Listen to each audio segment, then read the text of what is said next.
Hi, everybody. Welcome to Durham Originals. If you're just joining us, my guest is you, my friend.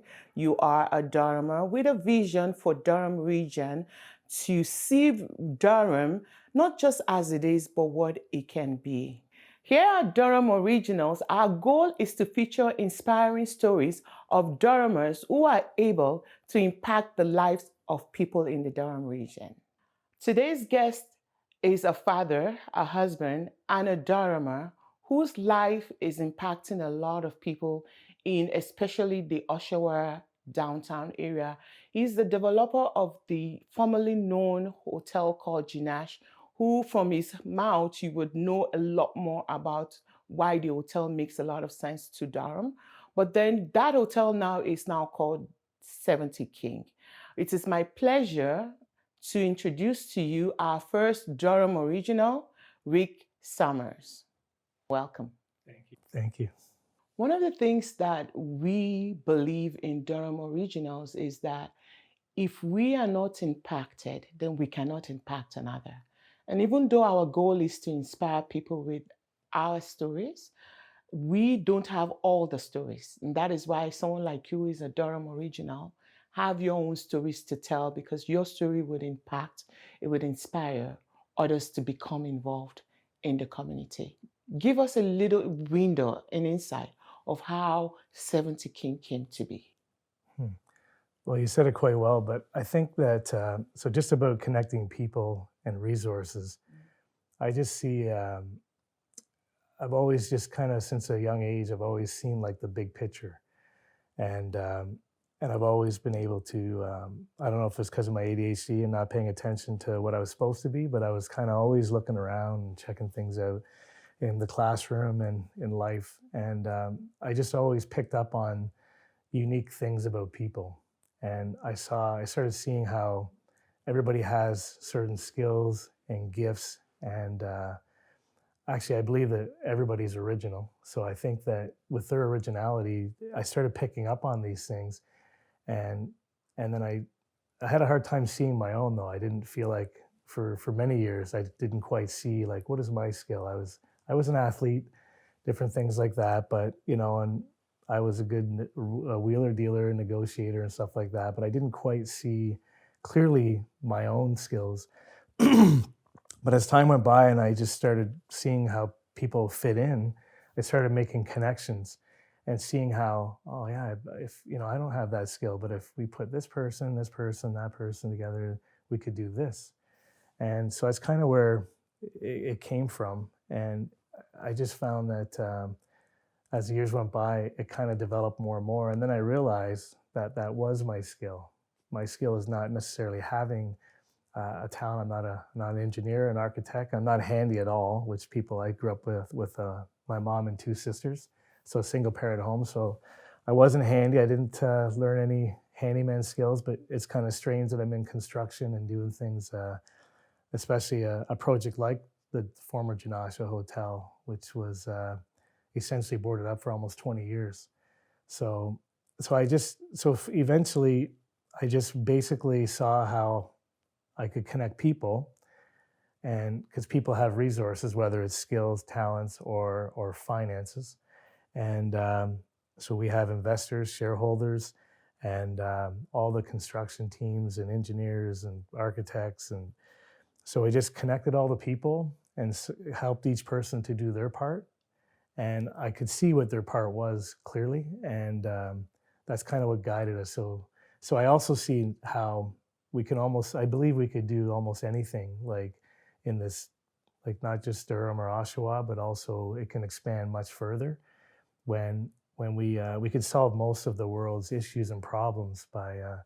But the hard part is people working together, which is another story. The history behind it was actually called the eyesore of downtown for so many years because it was this building that had a history, but it had all these boards on it. Um, for you to have done that, is it safe for me to take that assumption that that one skill you had is why others were not able to do it? Or what do you think was the reason why you were successful at it and others were not? Well, I would say yes and no, because there was many better developers or more experienced developers than myself that have attempted to do it as well. But I would say yes because I saw that I saw a unique way of finishing it. I've always had a vision for it for like it's been over a decade, and we had an attempt at it earlier about a decade ago, and but I would have to say just didn't connect enough people and enough resources perhaps at that time to get it done. But yeah, I think that seeing that, like having a vision for it, I don't think I think that was definitely unique because really, but it wasn't just myself. I kind of took what the city needed, what it was looking for. So I looked still at others and their ideas and brought it into that, and it helped develop the vision. It wasn't like I just sat there and came up with this great idea or anything. It's always somehow connected to people. And So, Rick, one of the few things I took from you was one of your quotes. You said to me, Buki, schedule your life according to your purpose. You said to me that knowing the purpose of your life is it's like halfway of the journey. The other half is to schedule it so that you can get to that purpose. So I would like you to shed a little more light on that. What do you mean when you say schedule your life according to your purpose? well, it's just hopefully everybody is living the life that they had hoped for, at least working towards it. Mhm. But unfortunately, what I've seen through many people that have worked for us or with us over the years is that people get people get stuck. They maybe get stuck in a job. They buy a house. They get stuck in so they can't afford to quit or pursue their dream or do something that really stirs their blood. Mm. So I just think that it's like human beings we're created with for purpose. We have a purpose and something original to do ourselves. Mhm. And I just find that a lot of people don't find it. They've done all kinds of surveys and studies, and unfortunately, many people don't actually end up living life on their own terms. I just think to find your purpose is extremely important. Mhm. And but the thing is, a lot of people have good ideas. They want to do things like they want to write a book, or they want to do something in charity or start a foundation. But unless you schedule that into your life, it just won't happen because life is it's busy and we all have like things responsibilities and work takes up the majority of our week. So if you don't really pay attention to your schedule, which is the only way anything will ever change, is if you schedule it in. Now let's talk about examples from your own life that you have used to schedule your own life according to your purpose. So there's different areas of life like to you need to find your a schedule is simply just time, right? So Okay. you should really figure out, okay, so what's important? Like what's because your purpose can't it's not just going to be your work life, Mm. right? Because most people in the end, they care about it's their family and their relationships that matter, not, I heard a thing, so you never see a U-Haul behind a hearse. So you Mm. can't take it with you. You just Mm. it's really meaningless in the end. So scheduling your life according to your purpose is really about people. So you look at it, so you have different categories. You have work, Mhm. your family, Family, you have that's business, I guess, business or work, employees or family, employers, yeah. health, Health, health and religion, if you have one. oh, for spiritual, for sure. Yeah. Yes, there's those four essentially. So when you figure out what the one thing is in each of those areas, so scheduling your life according to your purpose is not just filling your life. You're scheduled a bunch of stuff.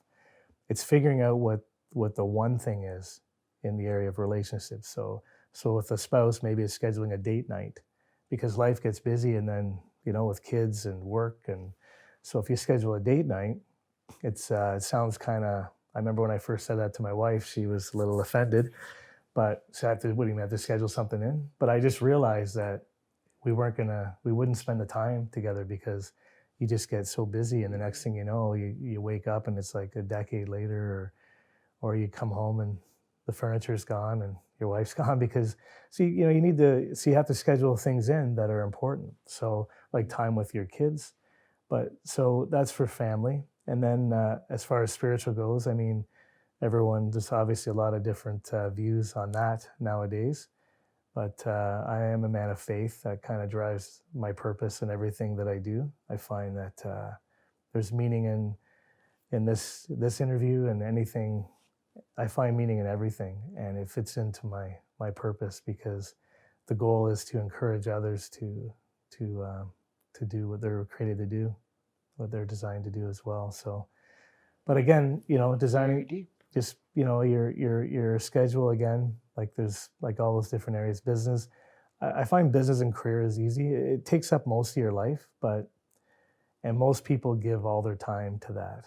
And it's the other things that suffer: the spiritual, the family, relationships, and your health. So I go to the gym. Like it's a regular thing. So because if you're not fit, if you're not healthy, then you're not going to be fit for your purpose. So you want to be fit for your purpose, and what's the use in fulfilling all your business goals? Making a pile of money, like we already talked about that earlier about celebrities. You get to that point where you think this is going to make me happy, and you realize it's empty. And so you're going to find your purpose in those relationships, with God and others. I believe that. So make sure your schedule reflects your purpose and not just your what you think will make you happy. I now, and I hope everyone else that is listening to this would know that you have a purpose. The first thing is that purpose is what drives you. Purpose is what fills in that vacuum that nothing else seems to be able to fill. Once you know that purpose that you're supposed to achieve on planet Earth, however you want to put it, then you need to now embed that into your life by scheduling it and looking at it. The things you said was health, say it again. Family, health, business, and spiritual, if you have that. And once you know those things, you have to take one of each and say, what do I need to do on each of them? Like Rick said, for his family, he knew that if he doesn't schedule a date night with his wife, then 10 years come, That's right. just busy, just say, oh, I love you, I love you. And I think everybody can resonate with that. And so knowing that that part of his life is important too, he's been able to schedule it. And I hope you hear it now. So as we're going down, best idea always wins. I love that. This, I want you to bring us into your business world, because I think a lot of people can benefit from that. The best idea always wins. It's very scary even just thinking about it, because then you go into the definition of idea. What is best? What is not best? So now you're the one who said it. Help us understand it. So one example I would say of not the best idea not winning would be, perhaps one example would be like Blockbuster. Yeah. So I find in a lot of companies that end up not doing well or going bankrupt. For instance, I like Blockbuster because it's we all know Blockbuster quite well, and so they you have your management, you have a good system, you're making your profits good, and you're like the dominant reigning champion for many years. And then, something like Netflix comes along, and they didn't see it, I believe, because of not having that philosophy that the best idea wins. And basically what that is, it's really simple, and we all actually, when we hear it, think, well, it's great. But in most companies, I find, like I've seen throughout the years, is that the best idea doesn't win because you have your management, you have your frontline staff and people, and there seems to be a real disconnect there. And it's just common. I've seen it my whole life in the school system. I've seen it in government. I've seen it, that's why we have all these different parties, political parties, where I mean, if you have the, like for me, if I were ever prime minister, I'd probably be prime minister for, if I had no scandals, for years, because I would take the best ideas from the Green Party. I'd take the best ideas from the NDP. I'd take the best ideas from the Conservatives and the Liberals. The Tea And, Party. and a lot of times you don't see a lot of great ideas from a lot of them. So obviously the best idea wins. It'd be a whole nother thing to explain the depths of it, but essentially all it is just that you tap into the resource of people and people. So the people that are in your group, or you can go outside to outside consultants. It's just seeing things through other people's eyes, not just looking at it through your own. Like whether you're designing a building. So even for designing, like I'm not a designer, but I love design. And if you've seen our stuff, it's because we really, like, we have designers, but we try and hear from everybody to really figure out what the end user wants, and to have the best product, the best service, or to be the best at anything in life. If you adapt that philosophy, the best idea wins, and you tap into all the resources around you, then you'll create something very original, by the way, very, very unique. That's what happens. But if you're always open, you're always listening to what people have to say, then you'll pick up on these things. But if you're kind of self-absorbed and just thinking of yourself, your own interests and what you're trying to do, and you're the boss and you'll decide, then you miss those things. So you miss out on the best. Yeah. I think you've explained it well. So now, the secret to life is love. Who do you love? Well, I love people, I guess you could say. First of all, love is very misused. And, Misused? It's like, people think of soap operas, they think of love, they think of Hollywood love. I think of what my mom told me when I was younger too about love. She said, "Oh, if you love the girl, then it's okay to hang out with her and whatever." I believe love is seeking the interest of others. Love is not self-seeking. So, and love is long suffering. A lot of weddings, they'll read the whole list of what real love is, and it's unconditional. It's not based on what I can get from you or what you can give to me. It's based on, and I believe that. So that's where I kind of came up with the secret. It's not really a secret, but it is, I guess, because like the best idea, it just doesn't seem to be in that place of management or leadership a lot of times. So a secret to life is love. So I feel like I cracked the code with that, and the life code. We've raised our children with that, and even with a spouse, said, you know what? Just you're trying to find a good spouse or a good partner, just find someone who's not selfish. I know we're all selfish, obviously, to a certain extent, and we all seek our own interests. We all want to look good. We want to feel good. We want to, do well. So I just think that's natural.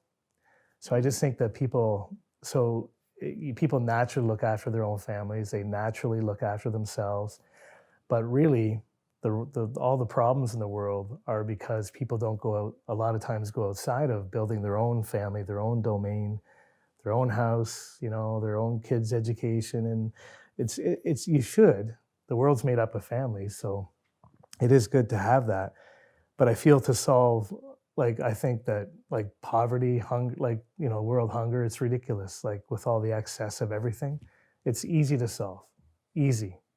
But if people understood that simple thing, the secret to life is love, is so seeking other people's interests. And I find that when you do that in business, or you do that with your family, it applies to everything. And I find that if you learn to seek other people's interests truly, then everything else that everybody else is chasing after and worried about and fearful and hope to get, and these things are just, you have them in abundance, and then it just kind of keeps going. You just keep giving. It's more blessed to give than it is to receive.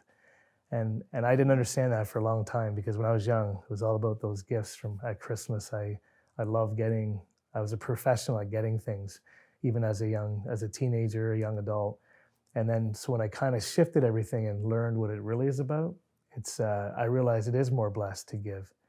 And when you're seeking other people's interests, you can see them become what they're supposed to be, it's there's nothing like it actually. It's the most exciting thing to see. So I've stayed investing because we go outside of the secret to life is love. So we go outside of seeking our own interests. We seek other developers, builders, but mostly the community. For the So community. yes, we work with the charities, and we have some things we're working on right now for, to help, like, not just build beautiful luxury apartments or affordable housing. We want to help with like the homelessness and different things. So Okay. I know we're getting there now, but I want you to talk a little bit about 70 King, just to wrap that up. So 70 King has how many apartments? it has 86 apartments. Okay.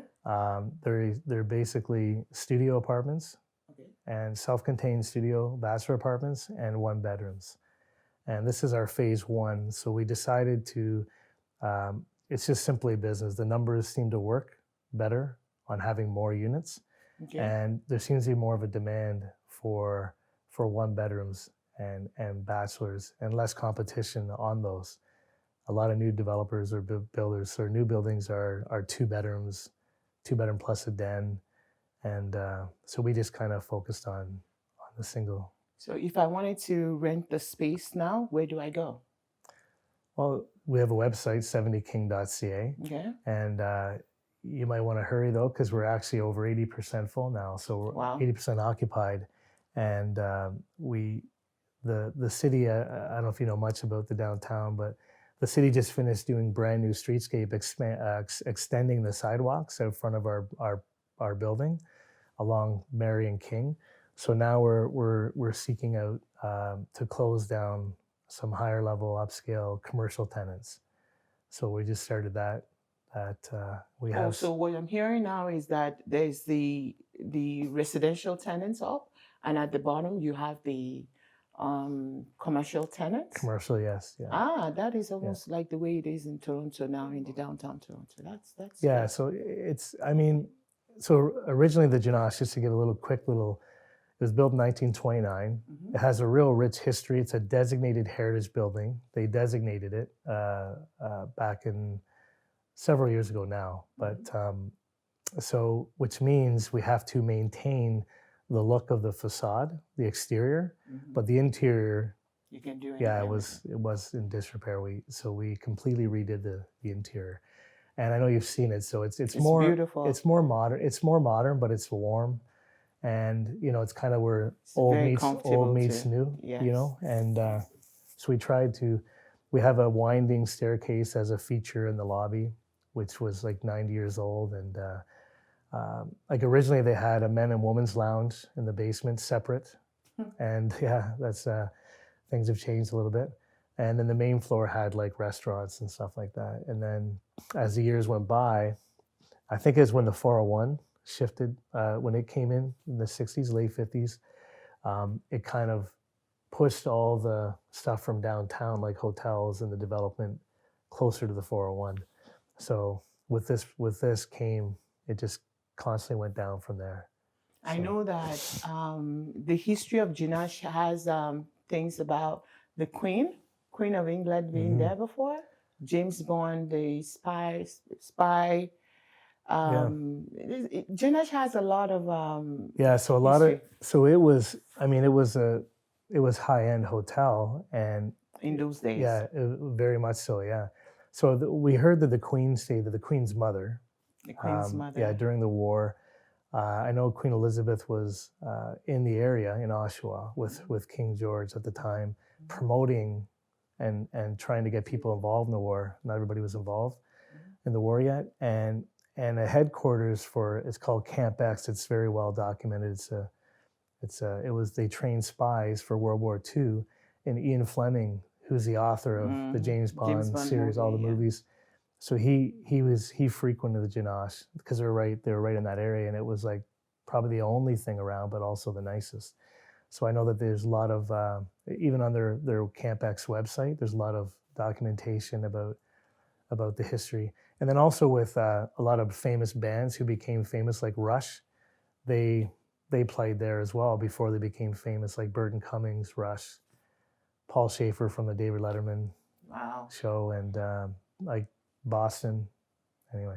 So you've really opened our eyes to the history of Oshawa and Durham region. And just going forward, what do you give back to the region? I know you have a foundation coming up, but just in your own words, tell us more about your involvement in the Durham region.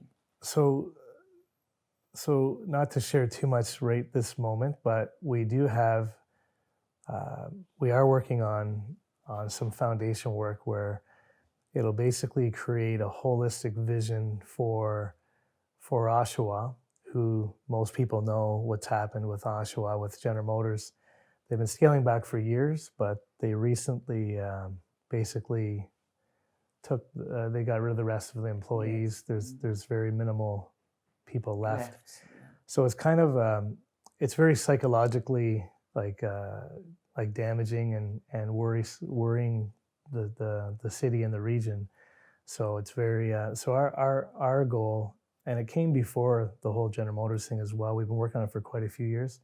So we want to create like a holistic vision, like for the economic, the social, the environment, the built environment, for Oshawa and the Durham region, that will make life better and it'll be a holistic vision where the best idea wins, where we have like a visioning session, which will connect all the different stakeholders of the city and the region, and they get a chance to share what they think. Yeah, we do like roundtable discussions, and it'll create like a holistic vision that comes from the people, which will, again, as we talked, and it's quite easy to do. People just have to just connect them, and once we create this holistic vision, so we want to give back that way in a big way, and starting with Oshawa and Durham. Okay. So it's good to have you here. Thank you, Rick. Thank you very much. Very much. Okay, so thank you, everyone that has been our guest today. I hope you've also taken your own nuggets out of this as much as I have. Every time I have the opportunity to spend time with Rick Summers, I always have one or two, three things to take. And today now I've been taking notes on what next to do. I can tell you now that as opposed to just me looking at things from my own point of view, it would be wise to, get other ideas and take that ideas together so that the best idea can always win. Connect people, find my skill, connect people, connect their resources so that we can achieve great things. And remember that scheduling your life according to your purpose is what really truly fulfills you and gives you a definition as you go along. You can join the conversation on our blog. It's called durhamoriginals.ca, where a lot more about Rick's bio is there. All this quotes is explained in bigger details there. And you can send us a note. You can, suggest other originals that you believe they have impacts in Durham. Their stories would inspire another person, and they are involved in Durham. Till next time, this is your girl, Bukio Joe. It's been a wonderful time.